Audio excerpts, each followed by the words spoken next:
Music and Booze with Mo is produced and distributed by EatsDrinksTV, a service of the Center for Culinary Culture, home of the Cocktail Collection, and First Reel Entertainment, and is available wherever fine podcasts can be heard. The Center for Culinary Culture, telling the story of food and drink, one taste at a time.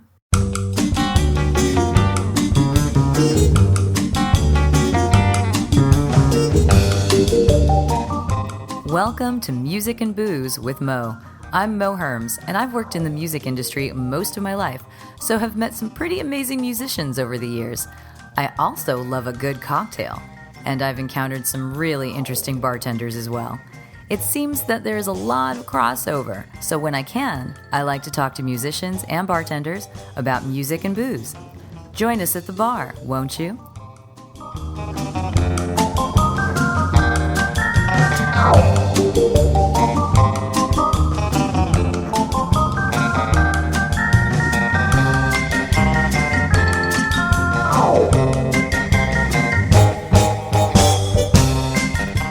Music and Booze with Mo is brought to you by Barkeeper, a head shop for cocktail lovers, located at 614 North Hoover Street in Silver Lake, Los Angeles.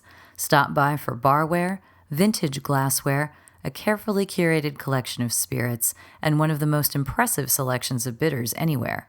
Follow them on Instagram and Facebook for information regarding spirits tastings. That's barkeepersilverlake.com, and also in the Virgil Village neighborhood of Silver Lake, Los Angeles.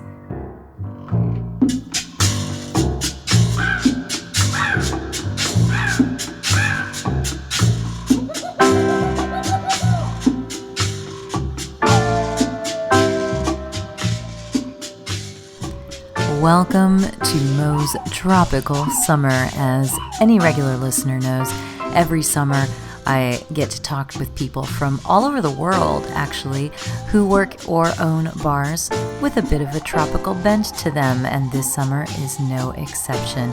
So sit back and relax, mix yourself a drink that has lots of fruit juices, rums, and maybe even an umbrella, and enjoy tropical summer.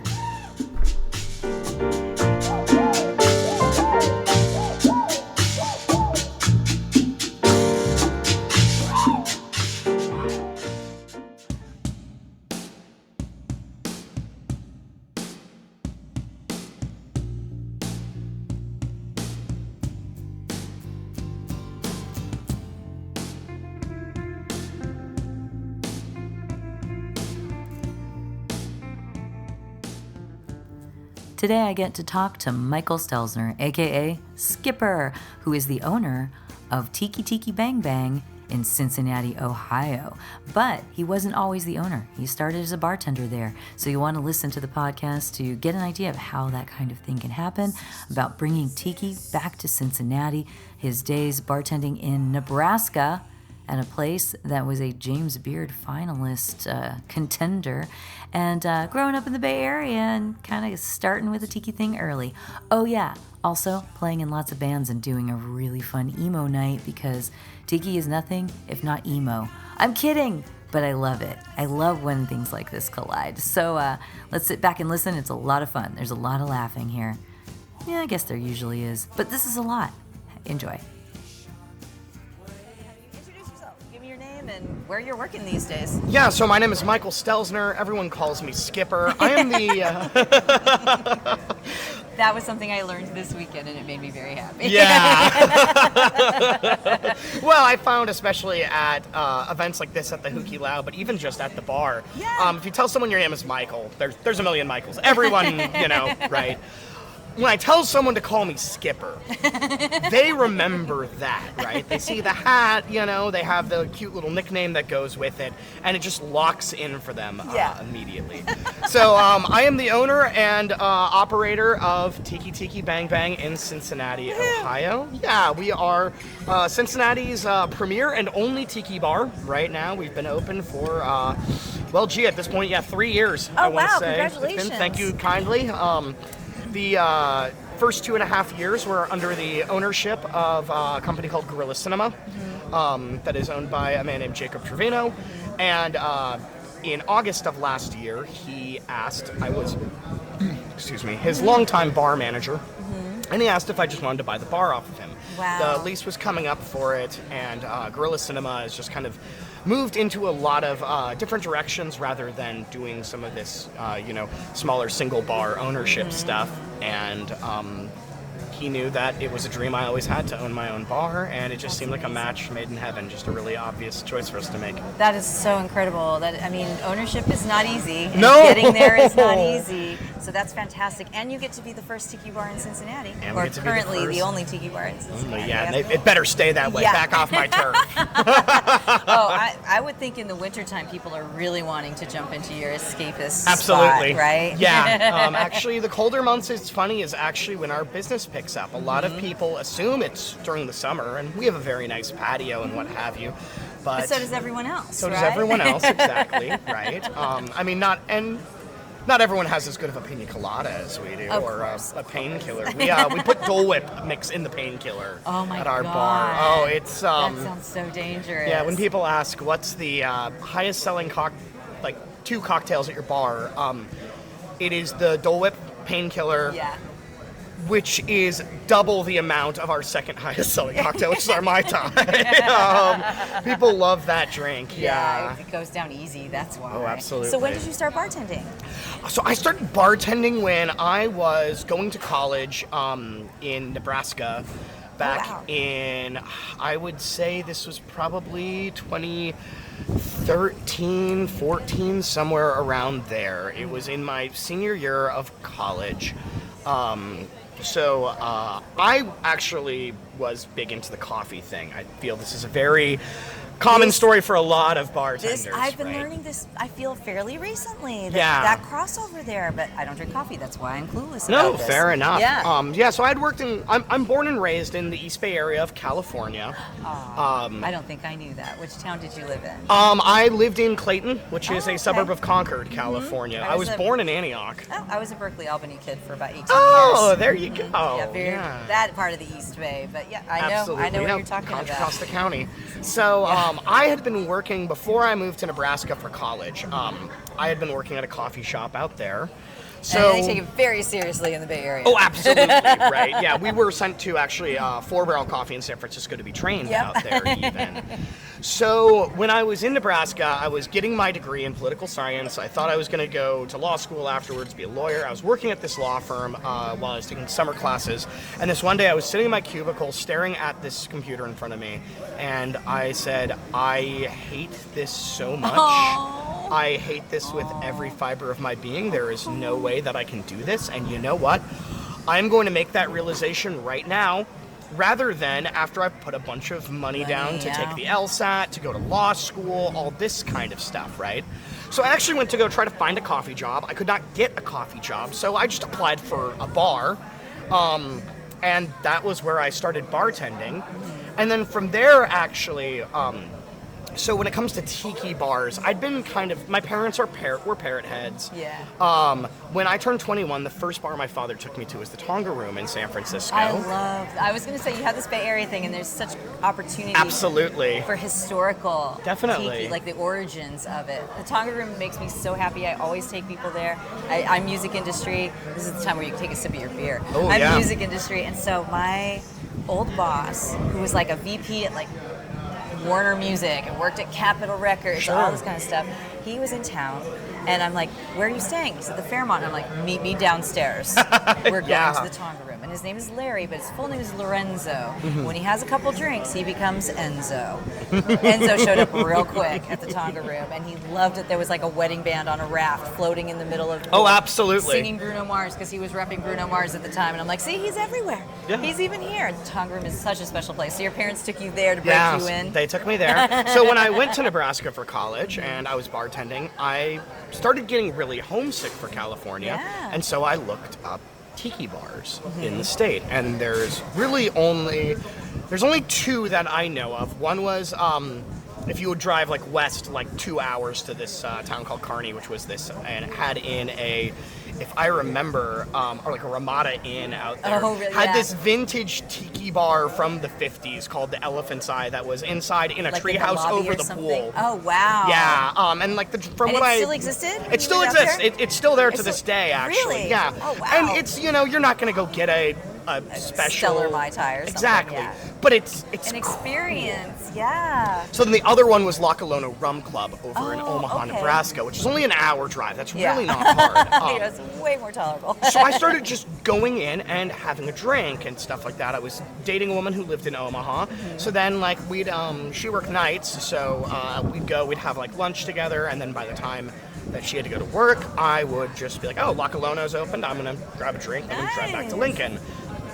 And I'd been just going in there enough and talking to the staff and getting to know them that one day I walk in and these two bartenders behind the bar stop, look at me and go, we were just talking about you. And I was like, oh God, I didn't get that drunk last time. Like, what did I do? And they just came up to me. And they were like, you love this place. Drinking here, how would you like to work here? And so I worked at La Colona for about a year. So was that an hour commute or did you just That was an hour relocate? commute. Okay.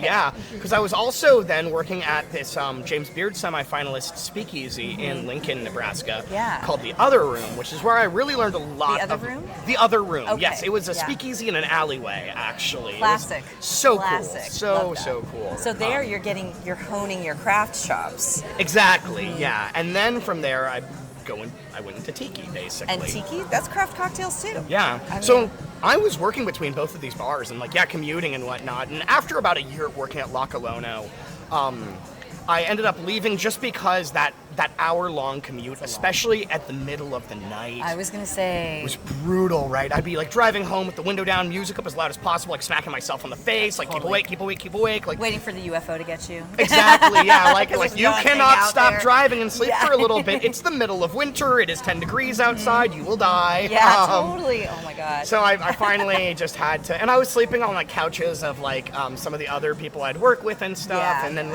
I was dating women who lived out there, Yeah. and eventually it was just too much. And then I decided to move back to California. Oh. I moved back to California in 2019 to hopefully get into the San Francisco scene. Yeah. And immediately the funniest thing happened in 2020. yeah, right? There was this thing where like the world shut down. Yeah. And bars like half of them ceased to exist. Yeah. So what, did COVID send you to Ohio? Yeah, so I basically was back just long enough to meet my fiance, right? And then just girlfriend, now fiance. And that's in the Bay. Yeah, in the So Bay you were Area. there, and then the two of you decided to move. Yeah, so she got a promotion to Cincinnati, and she was like, do you want to come with me? That's right, because she's like a hospitality wheel. Yeah, absolutely. Yeah, So- she's a big player, Yeah. big stepper.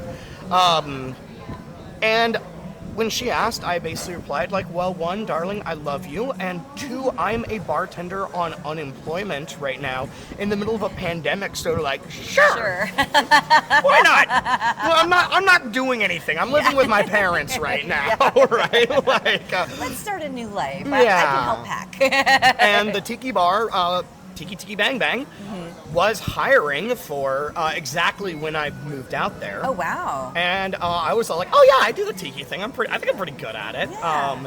And I did my interview for him over Zoom even. Wow. I was like, hey, I live in California right now. I'll do this over Zoom since it's a pandemic anyway. Yeah, and then yeah. I'm like, in 2 weeks, if you like me, I'll be in town for my apartment hunt. Like I can, face to face, so you don't think I'm some weirdo in California Yeah, wasting right. your time, Yeah, right? yeah. And so they hired me, and 2.5 years now, here we are. And 2.5 years, and now you're the owner. And now I'm the owner, yeah. Which is wild. Wild. I mean, it's something you wanted, but I mean, it must feel really crazy to have this happen at this stage. Like, it just fell into your lap and everything. It did, and it's a big learning experience, right? I am sure. You I'm have sure. to just look at these problems and Yeah. things with the bar, these completely different ways. I'll have my staff come to me and be like, hey, we've got this great idea for an event, and I'll be like, okay, cool, and they're like, all right, here's the concept. I'll be like, cool, and they're like, we'd like 5 special cocktails. I'm like, okay, cool, and they're like, will you help us make the cocktails? And I'm like, no, I won't, because I have so many other things to do. than try to develop a new pandan-based syrup right now. I would love you guys to bring this to me. And well, I was going to say, and that is good leadership. Yeah. Is like, okay, well, you're a team. Let's get this stuff. You Absolutely. guys come up with the ones you're like, I think these are the winners. Yeah. Bring them up, and then you're that final say. And if you anything, can critique and tutor and all of that. And one of the balances we've been trying to strike is, through this past year, is I'm trying to nurture them to step up into the role that I was, right? Because when I came to Tiki Bang Bang, I really grabbed the brass ring and made myself the front and center person, the big face of it. And now that I'm the owner, I'm trying to open things up to my staff so they can have their moment of glory. On the other hand, my staff are like, yeah, but you're the face of the bar. Like, people want to see Skipper. There can be more than one face. And that's what Absolutely. I'm trying to encourage. If anything, actually, I had one of my staff members pull me aside and say, like, you have tried to step back too much, too fast. Everyone is so happy you bought this bar. You need to revel in it a little bit. Yeah, well, so a friend of mine who owns a bar, and it's a dive bar in Hollywood that he's had for I don't know, since the 90s or something. Yeah. He would always joke and say, the nights I show up and walk around in glad hands a little bit, we do so much better in sales. Right. Not to say that they don't do well in sales anyway, but Absolutely. when he's there, people feel like, oh, I got to meet the owner. Yeah. Oh, I got to talk to this person. Absolutely. And so it's kind of a cherry on top situation, I think. Definitely. But you love bars. I love bars.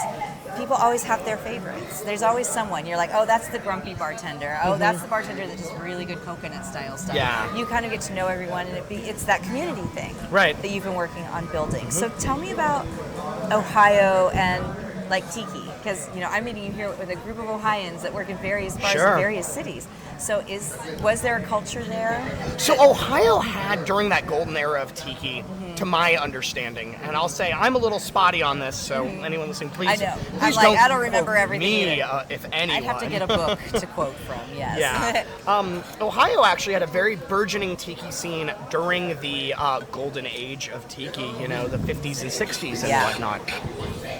And then around the 70s and 80s, it completely collapsed. As so much did. That was when everything got day glow and not in a tasty way. And just, the taste for it kind of wore off. I was reading recently about how kind of baby boomers actually kind of killed tiki bars a little bit because they were seen as the bars of the silent generation. Yeah. And so, their baby boomer kids would say, well, why do I want my parents' lame bar thing, right? It's every generation makes its own apologies, right? So from there now it's, it's Gen Xers and millennials who have kind of brought back the tiki bar and whatnot. But outside of, obviously, Porco in Cleveland, and then Tiki Underground in Cuyahoga Falls, Hooly Hooly in Powell, it was pretty shocking to me, honestly, that we are the first tiki bar in Cincinnati it's a huge city. In decades, right? Yeah. Or whatnot. It's a huge city. It's got a professional sports team, and part of the reason when I've had people be like, well, why are you a tiki bar in Cincinnati? My response is I worked at a tiki bar in Omaha. Yeah. If a tiki bar can be in Omaha, Nebraska, you can be in Cincinnati, Ohio. And that's what, maybe this is what Skipper is needed for, is that little bit of education. Yeah. That a tiki bar can exist anywhere, because the idea of it is when you open those doors, you're somewhere else. Definitely. Which is kind of the idea of most bars anyway. They're that third space where someone goes when they don't want to be home, don't want to be here. It's just going to be a little different. It's going to be a little bit more, immersive, potentially. Now, the one thing that I do think is interesting about tiki culture in Ohio is that because there was that kind of collapse and whatnot, and a lot of the history is gone, though there are these amazing enthusiasts and home bars and whatnot, we're kind of starting from scratch a little bit here, right? Interesting. Yeah, and we're also a controlled liquor state, so getting a hold of rum is much more difficult. Really? For us. I didn't know that about Ohio. So what does that mean exactly? Basically, how a controlled state works is that the state itself buys off of is the warehouse that buys off the distributors, and then you order through the state, and there's allocations to regions, and then from there even to liquor stores, and your bar is assigned a liquor store to order through. Oh, wow. Your reps are not the people you're buying alcohol from. Okay. Instead, what it is that your reps are the people that come and talk to you to try to get you to buy a thing from the state, and if you're trying to buy something but it's not available, you talk to the reps to have them transfer it for you. Oh, wow. Right? Now, the problem with that is that the control board only look at sales numbers about whether something is important or not. Yeah. There was, I heard like 5 years ago, a point where they were going to delist the only bottle of creme de violette in the state of Ohio, and all these cocktail bars had to get together and like write this big letter with all like 100 bars And signed just show onto like it. the aviation. And be like you cannot, like, we understand it doesn't sell, like, you will put Ohio cocktail culture back like a decade if you remove this, like. Just because we only use a little at a time. Exactly, doesn't mean we don't it's need not important, So for rum, it's very hard, just because rum is, the lowest selling spirit category besides maybe brandy, I would say, in the United States, right? Is it? Yeah, and well, and with it's us, a huge category too. It's So a there's a lot of huge and people diverse vying category. for that attention. I'll put it this way: when I go on like the website that I have to order through, Yeah. there are 6 pages of rum choices that I can look through, which also includes all the size variations and all the flavored stuff. So basically, everything. Bacardi is like 2 pages. Yeah, right. Yeah. There is 12 pages of vodka. Oh wow. There is 12 pages of tequila, and there is 16 pages of bourbon alone. Oh, just bourbon, not Just the overall whiskey bourbon. category. Not the just overall bourbon. whiskey category. 16? 16. Well, and Well, you know, isn't Kentucky like right Kentucky's over there? right there. Right It's next literally door? a stone's throw Yeah. over the river for us Yeah. in Cincinnati. So for that, actually, we also have to design drinks that transcend even your standard tiki and your rum bar and what. Like, for instance, our Mai Tai that we have at Bang Bang, we use unaged spirits because we are trying to appeal to the palate of a margarita drinker who has not had a Mai Tai before, right? We want someone who would be like, I like Blanco margaritas. Here, try this Mai Tai with Don Q Cristal and with Ray and Nephew in it, you know? Or with Rum Fire or something. Yeah. Have them give that a chance, and then they'll expand from there. Also, with us being near a college, with where we are in Bang Bang, that we are in a working class neighborhood and things like that, you also have to appeal to the neighborhood. So things like the music that we play in there. Right now, reggaeton has more popularity than it's ever had on a global level right now. And people who are fans of that music are going to come to a tiki bar because they expect it. Yeah. You're a fool not to play music like that. Yeah. Now, on the other hand, actually, it was so funny. I was giving a talk just about this here at the Hukilau where we're recording. And talking about even this, and, you know, people need to, like, get over the gatekeeping and understand these things evolve and whatnot. And not even that, we're hosting a Pride pop-up at Tiki right now called LGBT Tiki. Yay! So our music that we're playing, we're just playing, you know, all your, like, you know, standard gay anthems, right? Yeah, you got the diva playlist. And on the same night that I had just given this talk, I had one of my bartenders reach out to me, and I'm like, yeah, these people came in and immediately started screaming about how we were playing Madonna and Lady Gaga rather than playing Arthur Lyman and Martin Denny. So get ready for a 1-star review, because they said that we are a distasteful, disgraceful tiki bar. Yeah, just because I'm not playing Exotica. I think we know at this point, when you read those 1 stars, they always come across as sounding pretty bitchy. So. Yeah. So I think even like the lay person reading it, you can read that and you're like, yeah, that doesn't sound like someone I want to like encounter anywhere. Well, it's just that, you know, But there are those, I know, we encounter that too. I mean, our bar is tropical, and I always said, like, we're a tropical bar because there are so many restrictions that a tiki audience, a hardcore tiki audience, could put on a tiki bar. And limitation can be difficult, and we don't want to limit our audience. No. You know, we want everyone to feel welcome there. Absolutely. Not to say that there are beautiful tiki bars that play the music and do the thing, and they exist. They're there. We offer that an alternative to that. You still get the yummy drinks, and there's still skulls and ships on the wall. You know, we still have that stuff. Absolutely, There's right? a place for everyone, I think, in that. I love that you're doing that, but I understand for those folks. not quite what they're looking for just yet. You know, Definitely, maybe that'll show right? up elsewhere. You know, and you got to balance it. I love exotica Yeah. music, and we certainly on like our weekdays Yeah. happily play that stuff and keep it chill vibe. Yeah. But on a Friday night, Exactly. people Exactly. want to feel pepped up. That's Not how everyone you get, who's there is there for the exotic on a Friday night. You know, Exactly. it's a different crowd. It's a different crowd. Yeah. It's tough. I understand. I mean, it's hard. It's hard for some folks too. But you know, I just when someone comes to us, we're just like, you know, I'm really sorry you're not into this right now. This is what, you know, our audience likes. This Yeah. is what we play for them and everything. And So we've had, come back on this night. Yeah, we've had a lot of success running interesting musical events at the Yeah, bar. cool. I DJ an emo night that I we was going to host say once we a have month. to talk about your music too, Well, because I know absolutely. you've got a bunch of music here. So you DJ an emo night. I DJ an emo night. We have another DJ who comes and he does like synthwave music once a month. I love Yeah, that. we have like a big like Miami Vice We type started a vibe goth there. tiki night. So Oh, we have I like, love that. Yeah, you know, because we're in LA. Everybody's a goth down there, or they were. Yeah. You know, so it's super fun, and you can come in and you can hear your Bauhaus, or you can hear the new ones, names I'm forgetting right now, and still have a wonderful tiki drink. And sometimes we'll use extra ube so it looks very dark.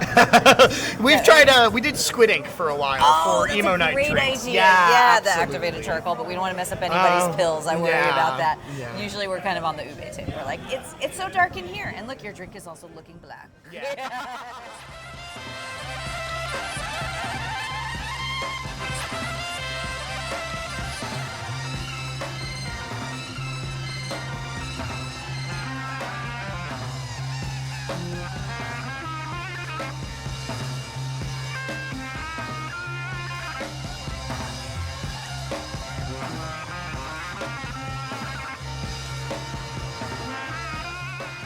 I would not call myself from a musical family, but I'm from a family that absolutely loves music. Yeah, if yeah, that yeah. distinction makes sense. Yeah, oh, totally. I don't make music, but I have listened to it since birth. Yeah, you know, like I have no dexterity. I have no sense of rhythm whatsoever.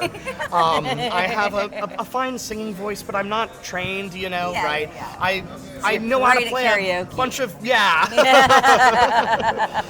know how to play a handful of chords, and I was in like a bunch of like pop punk bands or Oh, like really? indie pop bands when I was in like college What were and you whatnot. playing? That I would play usually rhythm guitar, and then I'd sing. I did a lot of the songwriting for the bands and whatnot. Fun. Oh my Yeah, gosh. and then I would just get people who could play and Yeah. have them help me do the Yeah, rest of have it. them realize your vision. Yeah, Yes, that's absolutely. awesome. I was very fortunate too that my best friend is a incredibly talented jazz drummer who actually does a lot of studio work for Oh, cool. like major bands, especially bands that are signed to Roadrunner Records. Actually, Oh, nice. So it was fun. Like he always was just along for the ride, doing whatever you wanted and Yeah. everything. He actually was bartending at Trader Sam's in Anaheim for a while. Now he's gone on to Really? the a big boy job and Yeah, whatnot. yeah. Right? But so I did a lot of that music, and again, So what kind of was it emo? The kind of stuff you were doing? no, a lot more Or was like it more kind kind of of pop, alt-rocky? Oh, pop punk, that's what you just yeah. said, that's right. And then I did a lot of like '60s inspired like indie pop and Oh, like I indie love rock type that stuff. that kind of chamber poppy kind of thing. Oh, I would Just say indie yeah, pop. more like Beatles influence, Kinks influence, stuff Ooh, like cool. that, Oh, right? That's also great. Also Yeah. great. Well, when you were doing your band, what were some of the bands that made you like, I'm gonna start writing music, I'm gonna start making music? So as contrived as it is, number one for me is the Beatles. Frankly, I was raised in a Well, they're diehard massive for a Beatles reason. Yeah, and so my dad always played acoustic guitar, right, and would sing, and him and I joke that we are just like father, like son, just as talented as each other, which is to say, not very much, but actually he had this guitar book that was just Beatles made easy. And the first song I ever taught myself how to play on an acoustic guitar was Eleanor Rigby, actually. Oh, because mine was Blackbird. Oh, wonderful. I used to know how to play Blackbird. And I was like, and I've come across that a bunch, so I was waiting to see if you were going to say Blackbird. I'm like, one of us. But Eleanor Rigby, that's amazing. I don't have like the finger picking type stuff. None of this was good. I was like plucking at those strings. I was like 8, so like dink, Yeah. dink, It was not a winning performance. No. But I could hear it in my head. And I'm like, Yeah. I'm making this sound like Blackbird. Yeah, I can sing along to it. But yours is Eleanor Rigby? Eleanor Rigby was mine. That seems a little challenging. No, No? it's only about 4 chords actually, Oh, right? okay. Yeah, because I'm just strumming chords, right? I'm Alright. not doing any riffing or anything Okay, like okay. that. So I learned how to play that. Yeah, the Beatles were a huge influence on me. Again, bands like the Kinks, Eric Burden and the Animals was a bunch of stuff that I listened to. I love 60s music and music. I love so much stuff, but that was stuff I could more realistically play, and I'm just a sucker for a good little pop song, honestly. I love a melody. Absolutely. I just love a melody. And so you're saying you DJ an emo night. Yeah. So tell me how this. It has almost no relationship whatsoever with the music that I would do, the funny part. Because when it comes to emo, so one of the funny things I've learned about DJing, and I was really big into My Chemical Romance when I was in high school. But there's no way to avoid that. Yeah. And they're fun. Yeah. I mean, they're miserable, but they're fun. They're the most fun, I think, of most of the emo bands. True. I think it's the drama. I should say the melodrama to me. Yeah, but it's theatrical melodrama. Yeah, no, right? exactly. The concepts exactly, and and they're very conceptual. Yes, that band. yeah. I think Gerard Way is just so brilliant. Really cool. He's really cool, I think. Too. No. I used to make fun of him back in the day because I'm a little older. Yeah. Like, these kids are this. And then it came in and I'm like, dude, I grew up listening to goth all the time. It's the same thing. It's so funny to me, I think, of all of those emo bands, how thinking of how they talked about My Chemical Romance when I was in high school, right, and middle school, versus like nowadays. It's so funny to watch that shift. Because, so like outside of My Chemical Romance, I actually, hate to be a downer here, I kind of stayed away from emo music because I was bullied very heavily growing up. And I was bullied in a very homophobic way because it was assumed I was gay. Funny enough, I actually came out like 2 years ago as like queer and whatnot. I'm like, all right, you guys got me. But like, at the time, I hadn't made peace.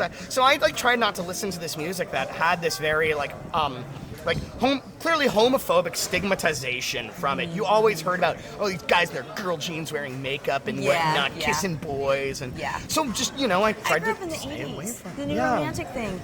All the guys were wearing makeup. Absolutely. Nobody really made a big deal about it. My mom used to tease me because I love Duran Duran, so I've got posters all over the place, and she's like, I don't even wear that much makeup. I'm like, nobody does. It's just remarkable how these They're so beautiful though. They look great in it. How these cycles of tolerance go around, right? That's a great way of putting it. It is a cycle. Absolutely. And so for June, actually, this month, for our emo night, we are going to be playing, even though it's not emo, it's pop punk, we're going to be playing Against Me's Transgender Dysphoria Blues front to back.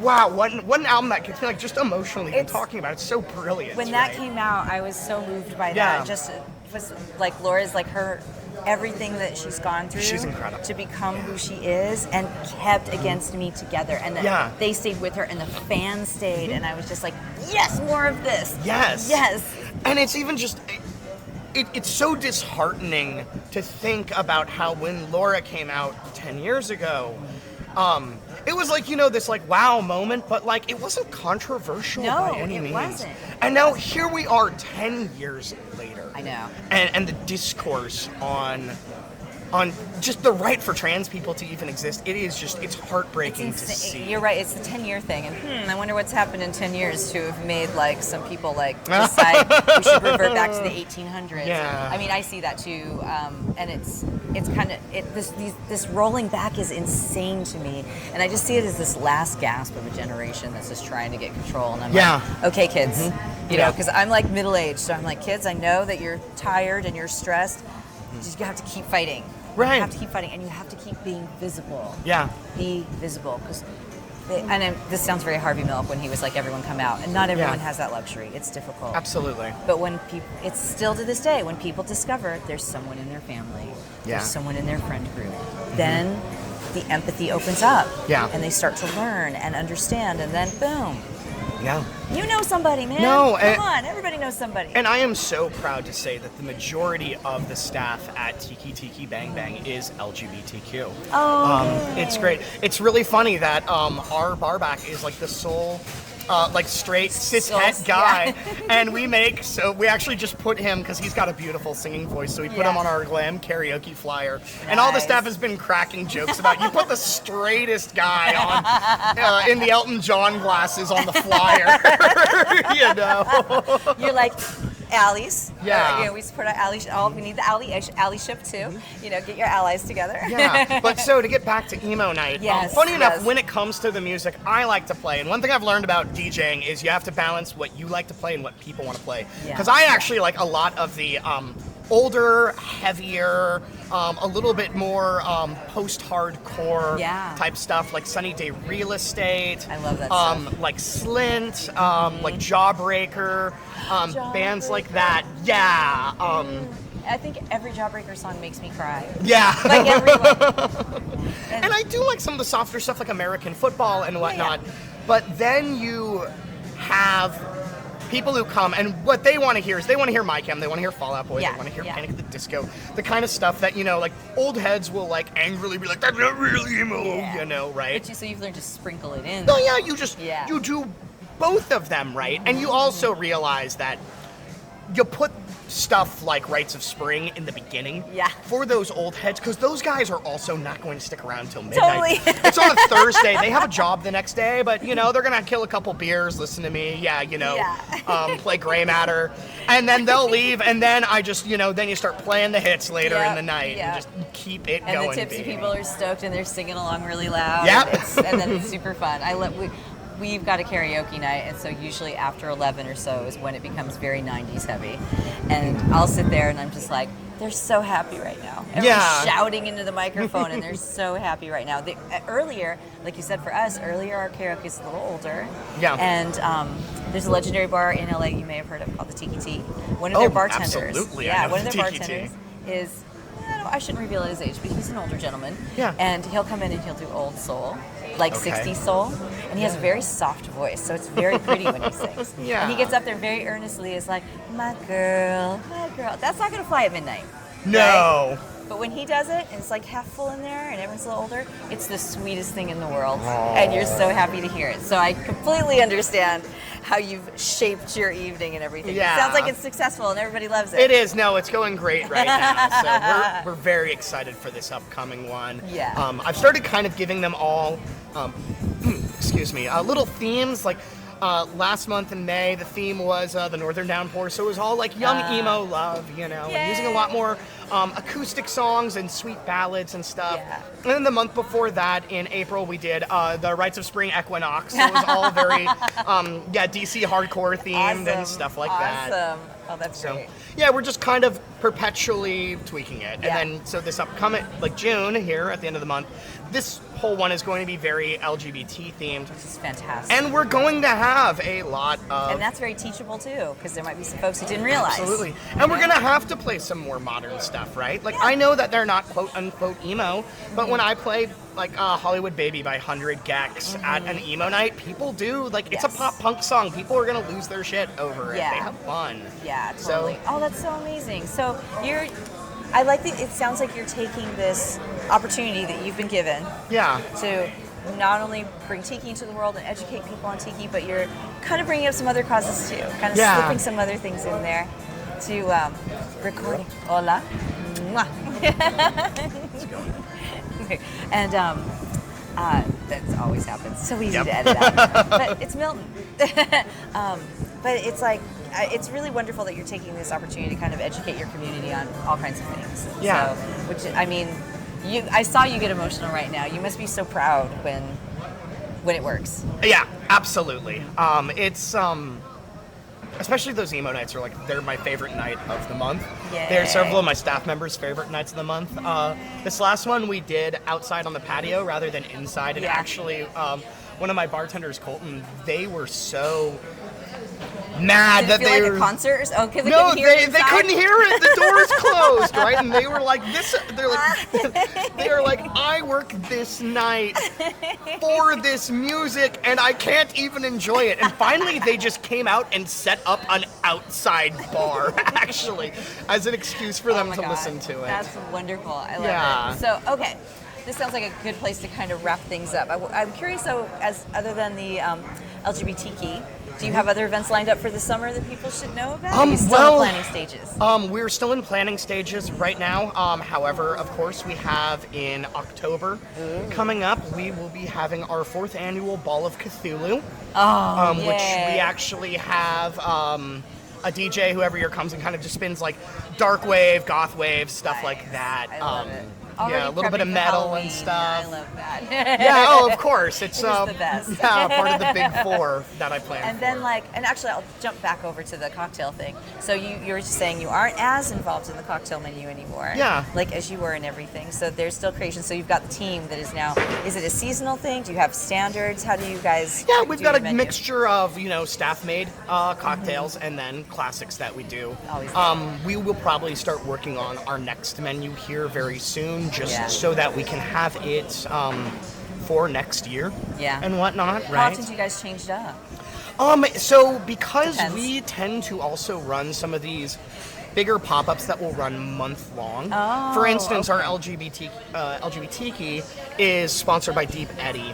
So we've got a full slate of drinks along with our normal menu that we're running. And then in October, we will be running a full slate of drinks for Ball of Cthulhu just all month long. Yeah, And then, of yeah. course, in December, we do Sip and Santa that we just run a menu just for a year, Yeah. There's enough things that kind of break it up and Good. excite Oh, that's nice. Yeah, just to kind of give people a little this is a little different. That's awesome. And it gives us time to figure out what works, what doesn't work, and tweak things and That's stuff. awesome. So yeah. All right. Well, where can people find you? Like the socials and all of that. If they want to track down you, if they want to track down the bar. Absolutely. Yeah, you can find me on Instagram. It is Michael in Margaritaville. Yay! So Not to your parents. Yeah, it's think of Alice in Wonderland, but my name is Michael, and I am not in Wonderland. I'm in Margaritaville, and maybe that's its own Wonderland. True. And then the bar you can find at Bang Bang Tiki on Bang Bang Instagram. Tiki, that's so Yep, great. we are also at bangbangtiki.com, and we are available on Facebook as well. Awesome. Do you guys have merch and stuff like that? We're developing it actively right now. I Okay. feel we were the one bar here at the Hookie Lao who we forgot to had put it nothing. on. Okay. We had some things and we completely forgot. Thank you. That was solidarity for me. I appreciate Yeah, that. absolutely. It was a very busy weekend. Yeah. We got the names out there. So awesome. It's so great to hear about Cincinnati Tiki. I mentioned to you, I have friends from Cincinnati. I'm very glad when they go home to visit, they have an opportunity to have something pineapple-y. Absolutely. Pineapple-y and listen to some good music and everything. Thank you so much, Michael, for doing this. Thank you, Mo. The future is bulletproof. The aftermath is secondary. It's time to do it now and do it loud. Killjoys, make some noise.